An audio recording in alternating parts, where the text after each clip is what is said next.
yang dimuliakan oleh Allah. Bantu support channel ini supaya terus berkembang dengan cara like, komen, subscribe. Semoga sahabat sekalian dimudahkan rezekinya. Amin, amin ya robbal alamin. Dikisahkan saat Nabi Adam dan Hawa tinggal di bumi, mereka menempati sebuah gunung untuk menjadi tempat tinggalnya bersama dengan seluruh anak-anaknya. Nabi Adam dan Hawa memiliki 240 anak dari 120 kehamilan. Artinya, semua anak Nabi Adam alaihi salam dilahirkan secara kembar. Namun menurut Imam Ibnu Jarir dan Ibnu Ishaq di dalam kitabnya menyebutkan bahwa putra-putri Nabi Adam alaihi salam memang ada banyak, tapi tidak sampai ratusan. Hawa melahirkan 40 anak dari 20 kelahiran. Beberapa ulama menjelaskan pada setiap kelahirannya dua anak kembar itu jenis kelaminnya pasti satu laki-laki dan satu perempuan. Anak pertama mereka adalah Kobil dan Iklima, sedangkan anak terakhirnya bernama Abdul Mugits dan Amanatul Mugits. Yang pada intinya semua anak Nabi Adam alaihissalam dan Siti Hawa dilahirkan secara kembar. Hanya saja ada seorang anak Nabi Adam alaihissalam yang dilahirkan tidak kembar. Dia dilahirkan tunggal tanpa kembarannya, dan anak ini diberi nama Unuk binti Adam. Bentuk fisik anak Nabi Adam yang bernama Unuk ini terbilang cukup aneh, tidak seperti anak-anak yang lainnya. Dia memiliki dua kepala yang masing-masing terletak pada bahunya, yaitu di kanan dan kirinya. Kemudian ciri berikutnya, anak ini lahir dengan memiliki 20 jari tangan, yaitu telapak tangannya masing-masing punya 10 jari. Kemudian di jarinya itu dia memiliki kuku yang panjang dan bengkok. Namun meskipun anak ini dilahirkan dengan segala keanehan tersebut, Siti Hawa dengan jiwa keibuannya tetap merawat Unuk dengan kasih sayang hingga si anak tumbuh dewasa. Singkat cerita, pada suatu hari terjadilah pembunuhan pertama di muka bumi, yaitu Kobil membunuh Habil. Karena peristiwa itu, akhirnya Kobil pun meninggalkan tempat tinggal mereka. Kobil pergi meninggalkan gunung dan turun menempati lembah. Letak lembah itu tak jauh dari gunung tersebut. Maka akhirnya terpisahlah kedua kelompok anak Adam. Kelompok yang beriman menempati puncak gunung bersama Adam dan Hawa, sedangkan yang tidak beriman menempati lembah di bawah gunung itu. Dan Kobil menjadi pemimpin mereka di lembah tersebut. Hawa memperlakukan anaknya sama, merawatnya agar menjadi manusia yang beriman dan bertakwa kepada Allah Subhanahu wa Ta'ala. Itu menjadi ciri keturunannya yang mendiami puncak gunung. Sementara yang senang melanggar perintah Allah Subhanahu wa Ta'ala, mereka tinggal di lembah. Singkat cerita, Unuk pun tumbuh menjadi dewasa. Namun terjadi kecenderungan yang berbeda dengan kelompok yang ada di puncak gunung. Akhirnya pada suatu hari, Unuk memutuskan untuk turun ke lembah dan tinggal bersama kelompok Kobil. Nah, ketika Unuk nekat pergi dari puncak gunung itu, saat itu ayahnya yaitu Nabi Adam alaihissalam telah meninggal dunia. Beberapa sejarawan menyebutkan bahwa sebelum meninggal dunia, Nabi Adam alaihissalam sempat merasakan hidup bersama anak, cucu, cicit, dan seterusnya hingga berjumlah 40.000 orang. Di hari di mana Nabi Adam alaihissalam wafat, seluruh keturunan Adam menangis selama 7 hari 7 malam karena rasa duka yang begitu mendalam.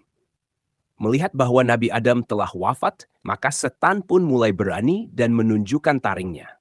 Setan mulai menggoda dan merayu anak-anak Adam yang tinggal di lembah. Karena para setan ini menganggap anak-anak Adam yang ada di lembah itu lebih mudah digoda karena mereka jauh dari Tuhannya. Nah, karena anak-anaknya ini pada waktu itu sedang bersedih sebab kematian ayahnya, maka setan suatu hari datang kepada mereka dan menawarkan musik. Tujuannya untuk menghibur mereka. Dan inilah musik pertama di atas dunia. Saat itu setan memperdengarkan suara semacam suara seruling. Mengenai alat musik tiup atau seruling, ada sebuah hadis yang mengabarkan tentang hal tersebut. Dari Nafi, mantan hamba sahaya Ibnu Umar, beliau berkata, Ibnu Umar pernah mendengar suara seruling dari seorang penggembala. Lalu beliau menyumbat kedua telinganya dengan kedua jarinya. Kemudian beliau pindah ke jalan yang lain. Lalu Ibnu Umar berkata, "Wahai Nafi, apakah kamu masih mendengar suara tadi?" Nafi berkata, "Iya, aku masih mendengarnya." Barulah setelah itu Ibnu Umar melepaskan tangannya dari telinganya dan kembali ke jalan itu. Lalu ia berkata, "Beginilah aku melihat Rasulullah ketika mendengar suara seruling dari seorang penggembala. Beliau melakukannya seperti tadi." Kembali ke kisah tadi. Kemudian mereka yang sedang berduka karena wafatnya Nabi Adam alaihissalam tiba-tiba menjadi heran karena mendengar suara seruling tersebut. Suara seruling itu mendayu-dayu dan sesekali dengan suara yang menyayat jiwa. Mereka akhirnya suara seruling itu pun berhasil membuat anak cucu Adam yang ada di lembah itu menjadi hilang kontrol. Mereka menari, tertawa terbahak-bahak, dan seketika hilang rasa sedih mereka. Suara musik seruling waktu itu terdengar sangat keras dan bahkan bisa didengar dari kejauhan. Suara yang keras itu bahkan sampai terdengar ke atas puncak gunung, tempat di mana anak cucu Nabi Adam alaihissalam yang beriman tinggal di sana. Mereka yang ada di gunung itu merasa penasaran dengan suara tersebut. Namun mereka tetap bisa mengontrol diri untuk tidak melihat apa yang terjadi di bawah lembah sana. Kecuali Unuk binti Adam. Unuk saat itu tidak bisa membendung rasa penasarannya. Dia pergi meninggalkan puncak gunung dan turun menuju lembah. Unuk kemudian memutuskan untuk bergabung dengan kelompok Kobil dan saudaranya yang lain. Dia menikmati musik seruling itu dan tarian-tarian yang ada di lembah tersebut. Selama tinggal bersama Kobil di lembah tersebut, Unuk berjumpa dengan banyak laki-laki. Dan karena lembah itu isinya orang-orang mungkar dan setan pun menguasai hati dari setiap manusia di sana, Unuk pun melakukan seks bebas. Dia melakukan itu dengan banyak lelaki berbeda. Unuk pun menjadi kecanduan, dan ini sekaligus menjadi kegiatan prostitusi pertama yang terjadi di muka bumi. Karena perilakunya tersebut, tanpa disadari, dia pun hamil tanpa tahu siapa ayah dari anak yang dia kandung. Padahal Unuk bukanlah wanita yang cantik dan bahkan bisa dibilang buruk rupa. Sehingga mustahil ada laki-laki yang suka padanya. Namun rupanya Unuk memiliki ilmu sihir yang bisa membuat laki-laki terpikat padanya. Dia bisa menaklukkan semua laki-laki yang dia mau. Akhirnya pada suatu hari, Unuk pun melahirkan anak laki-lakinya yang dia beri nama Auj. Jadi Auj bin Unuk dinasabkan kepada ibunya karena mereka tidak mengetahui siapa ayahnya. Siti Hawa yang mendengar kabar ini atas perilaku buruk putrinya tersebut hingga membuatnya menjadi sedih. Maka Siti Hawa kemudian berdoa kepada Allah Subhanahu wa Ta'ala supaya anaknya yang bernama Unuk ini dilenyapkan saja dari muka bumi. Allah Subhanahu wa Ta'ala pun mengabulkan doa dari Siti Hawa. Kemudian Allah Subhanahu wa Ta'ala mengutus seekor singa yang sangat besar, yang ukuran tubuhnya lebih besar daripada gajah. Kira-kira 1 tahun setelah melahirkan anaknya, singa yang besar itu mendatangi Unuk. Kemudian singa tersebut menyerang, mencabik-cabik badannya, hingga Unuk pun meregang nyawa. Dan ini sekaligus menjadi kematian pertama yang disebabkan oleh binatang. Beberapa tahun kemudian, Auj yang hidup tanpa orang tua akhirnya tumbuh menjadi dewasa. Namun anehnya, perkembangan tubuhnya dinilai tidak normal. Auj memiliki ukuran tubuh yang sangat besar. Tinggi tubuhnya mencapai 1.200 hasta dan lebarnya juga 1.200 hasta. Sampai-sampai di riwayat itu disebutkan jika ada angin topan, maka angin topan itu tingginya bahkan tidak melebihi dari lutut Auj. Jika Auj duduk di atas sebuah gunung, tangannya mampu mengambil ikan yang ada di dalam laut. Kemudian ikan yang diambil itu diangkatnya ke langit dan ikan itu pun matang karena terpanggang panas matahari. Dan jika Auj marah atau kesal kepada penduduk suatu kampung, dia akan mengencingi kampung tersebut, sehingga kampung itu tenggelam karena air kencingnya. Menurut sebuah riwayat, Auj menguasai sebuah perkampungan, yang di sana dia diperlakukan seperti raja. Dan diriwayatkan pula bahwa Auj memiliki usia yang sangat panjang, dan bahkan bisa dibilang dia adalah orang yang paling panjang usianya, yaitu dia hidup selama 4.500 tahun. Hidup pada masa akhir Nabi Adam alaihissalam hingga ke zaman Nabi Musa alaihissalam. Sementara Nabi Adam ketika wafat, usianya adalah 930 tahun. Dan di usianya Nabi Adam tersebut, Adam alaihissalam masih hidup selama beberapa tahun setelah Lameh lahir. Lameh adalah ayahnya Nabi Nuh alaihissalam. Nah, di masa Nabi Nuh alaihissalam, Auj bin Unuk berjasa membantu sang nabi untuk membantu mengangkat kayu-kayu besar yang dipergunakan untuk membuat kapal Nabi Nuh alaihissalam. Dikisahkan Allah Subhanahu wa Ta'ala memerintahkan Nabi Nuh alaihissalam pergi ke Kufah untuk mengangkut kayu dari pohon saj. Kufah adalah sebuah wilayah yang terletak di Irak. Akan tetapi Nabi Nuh alaihissalam bingung bagaimana cara mengangkut kayu-kayu tersebut. Maka Allah Subhanahu wa Ta'ala mewahyukan kepada Nuh alaihissalam bahwa Auj bisa memikulnya.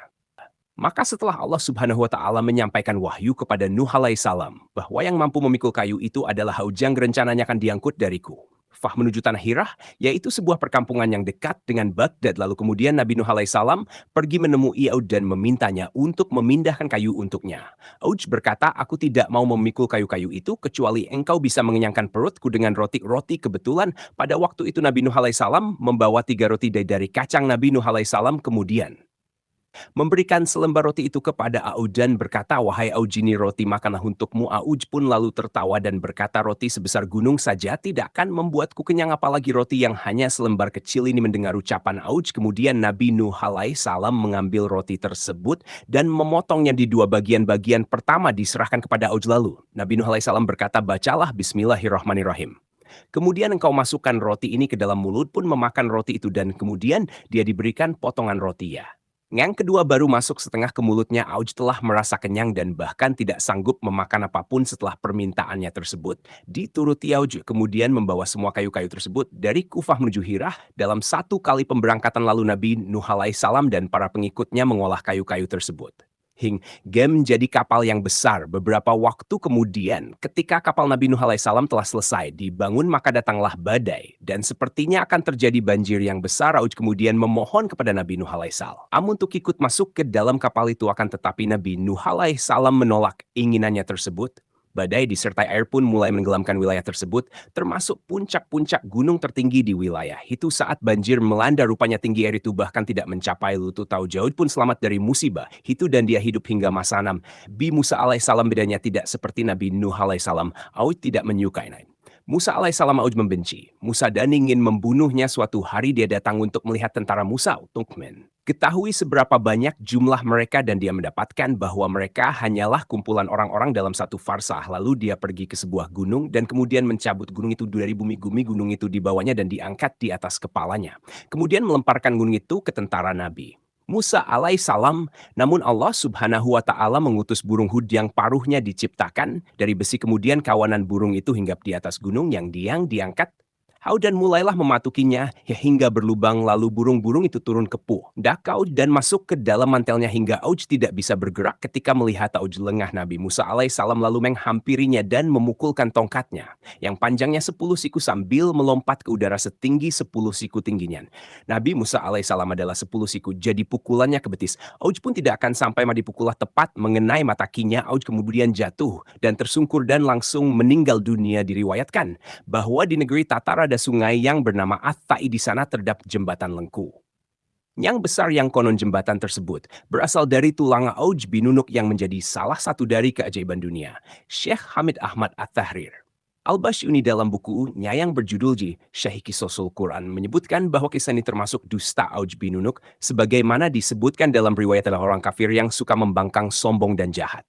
Setelah itu pada banjir di era Nabi Nuh alaihissalam, Allah subhanahu wa ta'ala tidak membinasakannya sekalipun dia dikenal membangkang, kafir, sombong, jahat, dan anak pezina ituan. Secara akal, Syekh Hamid Ahmad At-Tahrir mengatakan, bagaimana mungkin Allah subhanahu wa ta'ala membinasakan anak Nuh karena kekufurannya, dan ayahnya adalah seorang nabi dan pemimpin orang beriman. Sedang Allah subhanahu wa ta'ala tidak membinasakan Aud bin Nunuk padahal dia lebih zalim. Dia melampaui batas dari apa yang mereka sebutkan. Ibnu Katsir kemudian menyalahkan riwayat ini karena bertentangan dengan Al-Quran dan hadis yang sahih. Sedangkan dalil nakli dari Al-Quran, Allah subhanahu wa ta'ala berfirman, dan kami tenggelamkanlah yang itu Al-Quran surat Asy-Syu'ara ayat ke-66. Allah subhanahu wa ta'ala juga berfirman, Nuh berkata, ya Tuhanku, janganlah engkau jangan biarkan orang-orang kafir itu tinggal di atas bumi. Al-Quran surah Nuh ayat ke-26.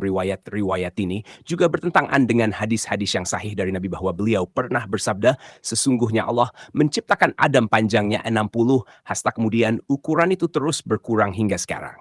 Ini merupakan hadis sahih dari Nabi Shallallahu Alaihi Wasallam yang tidak pernah berbicara karena mengikuti hawa nafsunya. Ucapannya itu tiada lain hanya wahyu yang diwahyukan. Al-Quran surat An-Kimayat, mata kenyataan tinggi manusia terus berkurang mulai dari diciptakannya Adam hingga sekarang. Ini berarti bahwa tidak ada turunan Adam yang lebih tinggi darinya. Kemudian dari Ibnu Qayyim Al-Jauziyah menjelaskan kedustaan riwayat ini. Dia berkata, tidak terlalu mengherankan bahwa mereka berani berdusta kepada Allah Subhanahu wa Ta'ala. Namun yang lebih mengherankan apabila orang yang berani memalsukan hadis ini ke dalam kitab para ulama dan kitab-kitab tafsir yang diakui serta tidak menjelaskan kerancuannya. Allah subhanahu wa ta'ala juga berfirman, dan kami jadikan anak cucunya orang-orang yang melanjutkan keturunan Al-Quran surat Asy-Syafat ayat 77. Allah Subhanahu wa Ta'ala memberitahukan bahwa orang-orang yang selamat dari banjir itu adalah anak-anak Nabi Nuh alaihi salam dan para pengikutnya seandainya Aujid memang benar dan iskaya diatid. Akan hidup lagi setelah Nabi Nuh salam. Ibnu Qayyim al-Jauziyah menambahkan tidak diragukan lagi bahwa hadis ini dan semacamnya dibuat oleh orang kafir dari ahli kitab yang mengejek para rasul dan pengikutnya. Wallahu a'lam bishawab. Semoga kisah ini bermanfaat. Lebih dan kurangnya mohon dimaafkan. Yang benar datangnya dari Allah Subhanahu wa Ta'ala. Hilah fatau keliru itu datangnya dari saya pribadi sebagai manusia biasa. Sampai ketemu di kisah-kisah seru yang penuh makna selanjutnya. Saya akhiri. Wassalamualaikum warahmatullahi wabarakatuh.